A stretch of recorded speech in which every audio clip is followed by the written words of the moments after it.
तुलादान एक प्राचीन अनुष्ठान है जिसमें किसी व्यक्ति को उसके वजन के बराबर सोने और कीमती चीजों से तौला जाता है। ये एक सीधा नियम है, जितना वजन उतना ही धन। लेकिन क्या होगा जब तराजू पर बैठे हों खुद भगवान कृष्ण? एक दिन ऋषि नारद द्वारका पहुंचे। उन्होंने अपनी भक्ति का हवाला देते हुए कहा कि कृष्ण पर उनका अधिकार है और वे उन्हें अपने साथ ले जाना चाहते हैं। ये सुनते ही महल में हलचल मच गई।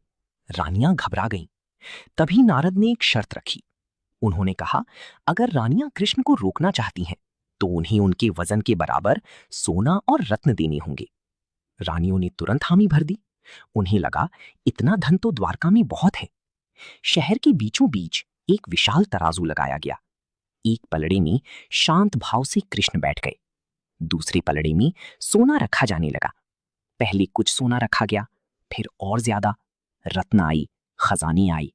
धीरे धीरे पूरा धन तराजू में भरने लगा। लेकिन तराजू हिला तक नहीं। रानियों के चेहरे बदलने लगी। उन्होंने और धन मंगवाया। महल के खजाने खाली कर दिए गए। लोगों ने अपने गहने तक उतार दिए। फिर भी तराजू वैसा का वैसा ही रहा।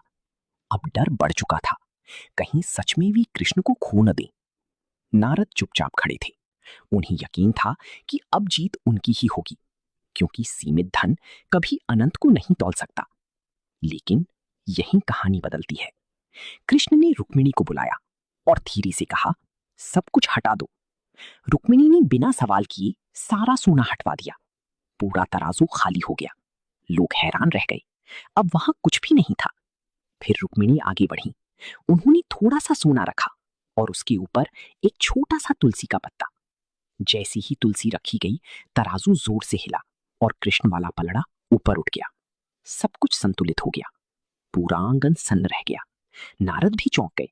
उन्हें समझ आ गया, ये धन की नहीं, भक्ति की जीत थी।